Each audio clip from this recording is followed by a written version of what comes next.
3-3,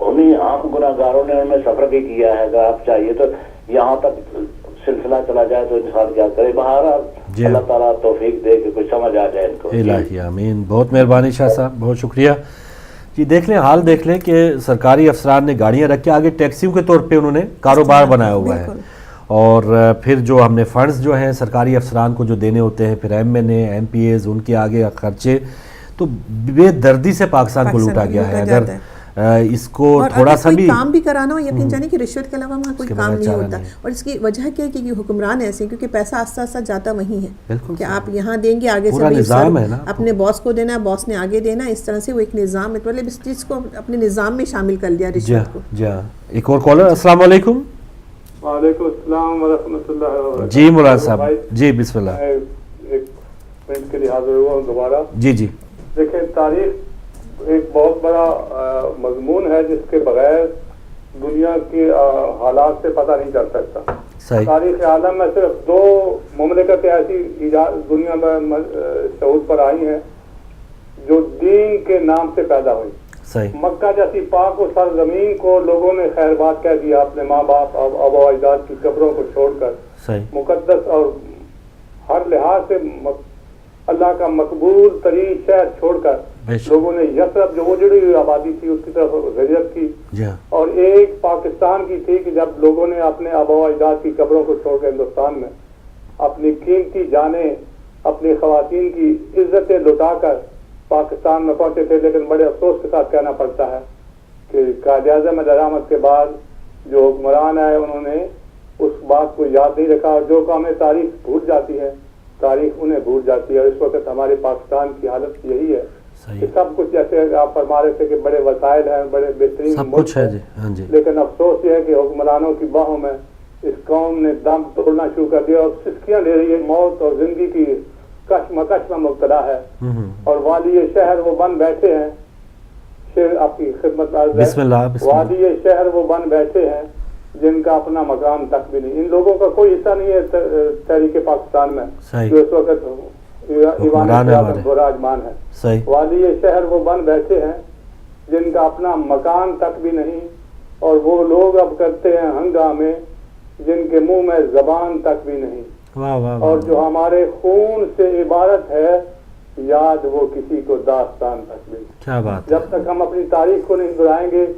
اب ہم نے قوم, اب دیکھیں اسلام کا نام عورتیں اور یہاں سر ننگے کر رہی ہیں, اور بڑے دکھ کے ساتھ کہنا پڑتا ہے کہ اسلام کے نام پر صرف زبان لپ سروت ہے, صحیح دل سے کوئی بھی اسلام کو قبول نہیں کر رہا. اور جو قومیں بے غیرت ہو جائیں, اب دیکھیں ہمارے سب سے دشمن اصلی دشمن ایک ہندو ہے اور ایک یہودی ہے. ان دونوں نے یہ ٹھیکہ کر رکھا ہے, بلکہ تہیہ کر لی ہے. 100 سال سے یہ کوشش کر رہے ہیں کہ اس قوم کو کریکٹر لیس بنا دیا جائے. اور آج پاکستانی قوم بالکل مجموعی طور پر کریکٹر لیس ہو چکی ہے. ان میں کچھ بھی نہیں یاد رہا کہ ہمارے پاکستان کس طرح ہمارے آبا و اجداد نے بنایا تھا. اور بڑے مجھے آج سے 15-20 سال پہلے ہندوستان کے ایک سفیر کی بات جو اس نے امریکہ میں کہی تھا کہ جب ہم ایسے حالات پیدا کریں گے کہ پاکستان کشمیر کا نام بھول جائے گا. اب کشمیر کہاں ہے, اب تو ملک کی سالمیت خطرے میں ہے. اللہ سے دعا ہے کہ اللہ ہم سب میں وہ ہمت اور بصارت اور بصیرت پیدا کرے کہ ہم پاکستان میں پھر سے اس نعرے کو عام کریں کہ پاکستان کا مطلب کیا, لا الہ الا اللہ. اس کی تقریریں ہوئی, اکابرین نے بھی تقریریں کی, علماء نے بھی تقریریں کی, لیکن شیعہ نسل کشی آج بھی ہو رہی ہے. کل بھی ٹارگیٹ کرے گا, کسی کی زبان پر یہ نہیں ہوا کہ اس مخصوص مکتب فکر کے لوگوں کو کیوں ٹھیک کیا جا رہا ہے. اور جب تک شہیدوں کا خون ہوتا رہے گا اللہ کی رحمت سے ہم دور ہوتے جائیں گے. اللہ سے دعا ہے کہ اللہ عوام کو وہ ہمت پیدا کرے کہ یہ حکمرانوں کے گریبانوں پر ہاتھ ڈال کر ان سے پوچھیں کہ ہمارا کیا قصور ہے. بالکل. جب تک عوام میں جوش نہیں پیدا ہوگا, جب عوام میں احساس جرأت نہیں پیدا ہوگا, عوام میں شعور نہیں پیدا ہوگا, ملک میں انقلاب نہیں آ سکتا. مہربانی. وعلیکم السلام ورحمۃ اللہ وبرکاتہ. بہت شکریہ مولانا ملک یعقوب صاحب. اور بالکل آپ سینئر ہیں, لیکن ایک بات پہ جیسے کہ ہم عموماً یہی تاثر ہے کہ ہمارے شاید دشمن دوسرے غیر مذہب کے لوگ ہیں, لیکن مسلمانوں کی دشمنی یا مسلمانوں کا جو دشمن ایک اور دوسرا مسلمان اپنے آپ کو کہنے والا ہے، مسلمانوں کا دشمن مسلمان ہی ہے. 1400 سال کی ہماری تاریخ اٹھا کے دیکھ لیں، اس میں جو بڑے بڑے جو جرائم یافتہ جو لوگ ہیں، مجرم یزید بڑا جو مجرم ہے، اس سے کوئی بڑا کون ہو سکتا ہے؟ تو وہ بھی کلمہ گو تھا، مسلمان تھا. تو مسلمانوں کو جتنا نقصان خود مسلمانوں نے پہنچایا ہے، نام نہاد مسلمانوں نے، وہ غیر مسلموں نے شاید نہیں پہنچایا. ہم لوگوں کے اعلیٰ کار بن جاتے ہیں یا لوگوں کے دستراز بن جائیں تو وہ ایک ہماری اپنی کمی ہے. غیر جو لوگ ہیں یا غیر مذہب کے جو لوگ ہیں وہ اسی وقت ہمارا فائدہ اٹھا سکتے ہیں جب ہمارے اندر سے میر جعفر میر صادق ہوں گے.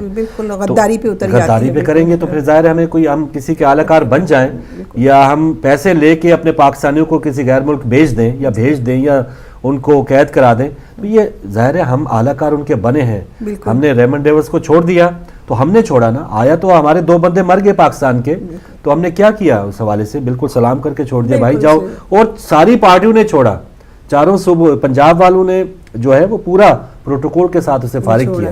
تو یہ سب چیزیں ہیں، یہ ہمارے سامنے ہونی چاہیے. اور یہ جتنا نقصان ہم نے اپنے آپ کو خود پہنچایا ہے اتنا کسی غیر نے نہیں پہنچایا. بہت اچھی بات ہے آپ کہہ رہے ہیں فاروق بھائی. یہ بہت جیسے اسی سے اندازہ لگائیے کہ جب انسان آپس میں مسلمان اپنے ایک دوسرے کو نقصان پہنچاتا ہے اور اپنی ہی طبیعت کو، اپنی ہی نیچر کو نہیں بدلتا تو ہم الزام دے دیتے کہ وہ ہے. پہلے ہمیں خود کو سدھارنا ہے، خود کو صحیح کرنا ہے کہ آیا ہم اس معیار پہ اتر رہے ہیں اسلام کے، تو پھر ہم اس کے بعد کہہ سکیں کہ ہمیں کوئی نقصان پہنچا رہا ہے. اگر آپ کے اندر سے اتنے مضبوط اور اچھے ہیں اور صراط مستقیم پہ ہیں تو میں نہیں جانتی کہ کوئی نقصان پہنچے. کسی عام گھر میں بھی کیا بلکہ اپنی قوموں کو بھی کوئی ایسا نقصان نہیں پہنچ سکتا. بالکل صحیح. اور ایک بہت سی کمیاں ہیں، جیسے ہم کمیوں کی بات کریں، لیکن ایک یہ بھی ہے نا کہ مایوسی بھی کفر ہے. بالکل اگر ہم بالکل مایوس ہو کے بیٹھ جائیں گے، اور الحمدللہ مایوسی نہیں ہے یہاں پر. جو لوگ نکلے ہوئے ہیں انہوں نے اپنی جانوں کی پرواہ نہیں کی ہوئی. اس وقت کچھ بھی ہو سکتا ہے پاکستان میں، تخریب کاری بھی ہو سکتی ہے، اور جن جماعتوں کی وجہ سے یا جن گروہوں کی وجہ سے یہ لوگ اقتدار میں آئے تھے وہ ان کے لیے کچھ بھی کر سکتے ہیں. یہاں پہ اللہ کرے کہ سب محفوظ انداز سے اسلام آباد پہنچے.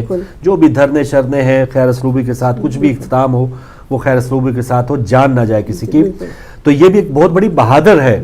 ہم نے 11 مئی کو الیکشن ٹرانسمیشن کی تھی تو انڈین بھائی نے ہمیں فون کیا اور انہوں نے کہا کہ آپ بہت بہادر قوم ہیں، کہ دیکھیں کہ آپ کو پورا ایک ہر طرف سے دھماکوں کا خطرہ تھا. دہشت گرد جو ہے انہوں نے پیپلز پارٹی ایم کیو کے بہت سے جلسوں میں تخریب کاری بھی کی تھی، لیکن پھر بھی آپ نے ووٹنگ میں حصہ لیا. اور یہی حال آج کا ہے کہ آج کچھ بھی ہو سکتا ہے. تخریب کاری یا وہ جو دہشت گرد ہیں جس نے خود بم بانا ہوا ہے اپنے سینے پہ، وہ تو بھانپنا یا وہ چیک کرنا بہت مشکل کام ہے. یہاں بھی بڑے بڑے کام ایسے ہو چکے ہیں ویسٹ میں بھی. تو تب بھی لوگ نکلے ہوئے، بال بچوں سمیت نکلے ہوئے ایک چینج کے لیے، انقلاب کے لیے.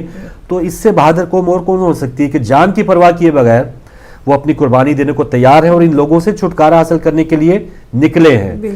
تو یہ ایک پازیٹیو چیز ہے، یہ ایک مایوسی جس سے ہم ختم ہوتے ہوئے نظر آ رہی ہے کہ انشاءاللہ آئندہ کا جو پاکستان ہوگا 5-10 سال جو ہوں گے وہ اب بہتر ہوں گے. اب یہ جو لوٹنے والے ہیں ہم نے انہیں گوارا نہیں کیا، 1.5 سال بھی ہوا ان کو آئے ہوئے، لیکن ان کے جو چال چلن تھے ان سے عوام اب بیزار ہو چکی ہے.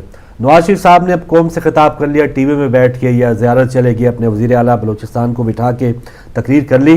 تو یہ عوامی لیڈر یا جمہوری یا جو کہتا ہے کہ ہمیں بہت بڑا مینڈیٹ ملا، 1 کروڑ اور کتنے لاکھ ووٹ ملے، اگر اس میں کوئی اتنی عوام کی پذیرائی ہوتی تو عوام کو وہ پھر بلاتا اور عوام سے قوم کے خطاب کے بعد. یہ 14 اگست اس نے جیسے ہمارے بھائی کہہ رہے تھے راتوں رات بنا لیا پورے حصار میں فوج کے، تو وہ کھلے میدان میں مناتا.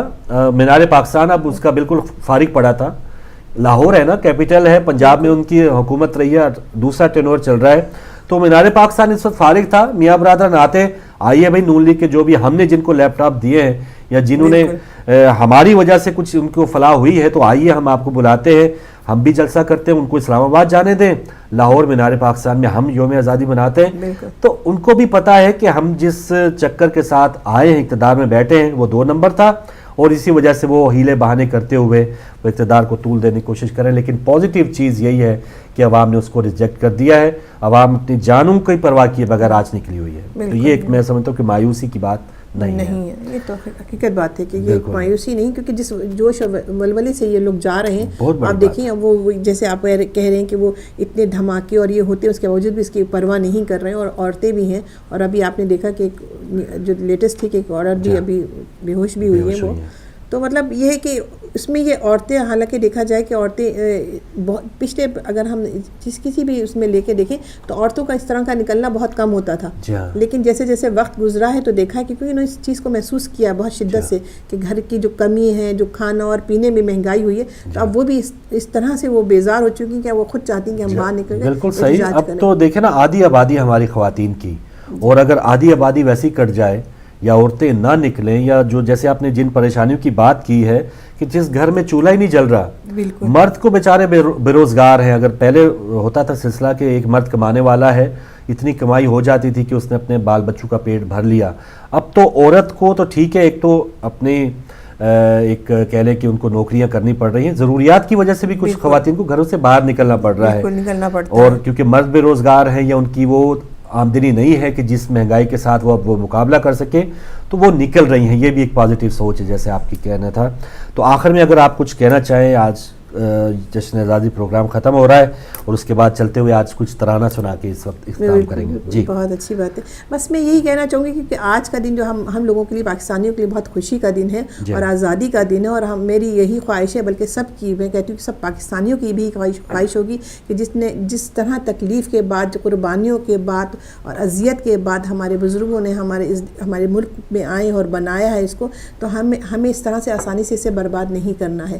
ہمیں اس کے لیے اپنی قربانی پیش کرنی ہے اور اپنے آپ کو سدھارنا ہے اور دیکھنا ہے کہ یہ کس وجہ سے ہمارا ملک قائم و دائم رہ سکتا ہے, تو اس میں ہمارا کیا کردار ہو سکتا ہے, اور اس کردار کو اپنے سنوارنے کے لیے اپنے اسلامی طریقے پر اگر آپ جائیں گے تو یقیناً ہمارا یہ ملک جو ہے قائم و دائم رہے گا, اور انشاءاللہ رہے گا. کیونکہ کہتے ہیں نا کہ جو نا امیدی ہے وہ کفر ہے, کیونکہ ہم اپنی اگر اصلاح کریں گے اور اپنے ملک کے بارے میں سوچیں گے اور اپنے گھر سے اصلاح کرنا شروع کریں گے, تو معاشرہ اور معاشرے کے بعد یہ اثر اس کا اپنے ملک پہ بھی ہوگا. تو لہٰذا ہماری پوری کوشش یہی ہونی چاہیے کہ اس طرح کی آزادیاں پروردگار عالم ہمیشہ ہمیں دیتا رہے. اور آزادی کا مقصد یہ نہیں کہ آزادی صرف اس طرح کی آزادی ہو جو کہ جیسے کہ بہت سی کالز میں آپ نے سنا کہ یہ آزادی نہیں چاہیے. آزادی وہ ہو کہ ہم اپنے حق استعمال کرتے ہوئے دوسروں کے حقوق کا بھی خیال رکھیں. ماشاءاللہ, بہت شکریہ. جی ناظرین, اور ہم پوری ایک دل سے دعا گو ہیں, جو بھی بیرون ملک پاکستانی ہے, جو بھی آپ بھی ہیں, آپ کی دل کی یہی دعا ہوگی کہ جو بھی اس وقت انقلاب میں ہیں, آزادی مارچ میں شامل ہیں اور انقلاب مارچ میں شامل ہیں, ان کو اللہ تعالیٰ اپنے حفظ و امان میں رکھے. تخریب کار جو ہیں وہ اپنی ناپاک عزائم میں کامیاب نہ ہوں, اور کنٹرول روم میں جو بھائی آپ تک نشریات پہنچا رہے تھے انہیں بھی اپنی دعاؤں میں یاد رکھیے گا. چلتے ہوئے چند یہ وطن کے اشعار ہیں وہ پیش کی خدمت ہیں, اور اپنے تمام جو اس وقت پاکستانی اس وقت بیرون ملک ہیں یا پاکستان میں, ان کی صحت و سلامتی کے لیے ایک بار درود پاک پڑھتے ہیں. اللہم صلی علی محمد و آل محمد. اے وطن پیارے وطن,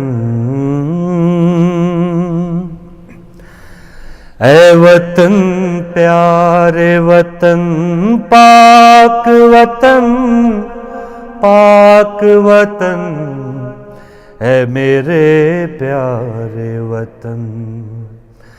اے وطن پیارے وطن, پاک وطن پاک وطن, اے میرے پیارے وطن. اے وطن پیارے وطن,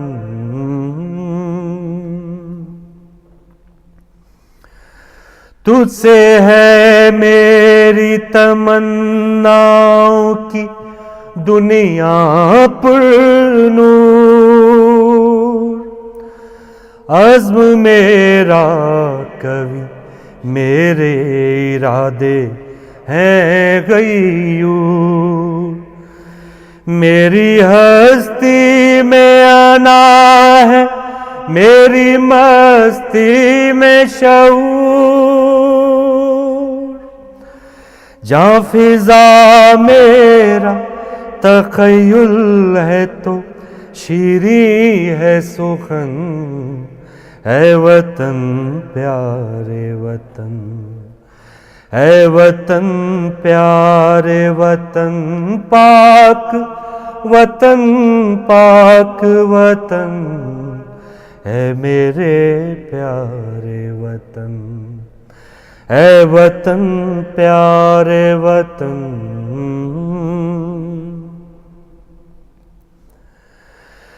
میرا دل تیری محبت کا ہے جاں بخش دیا، میرا سینہ تیری حرمت کا ہے سنگین حصار، میرے محبوب وطن تجھ پہ اگر جاؤ نثار، میں یہ سمجھوں گا ٹھکانے لگا سرمایہ تن، اے وطن پیارے وطن، اے وطن پیارے وطن پاک، وطن پاک وطن، اے وطن پیارے وطن، اے وطن پیارے وطن، اے وطن پاک وطن۔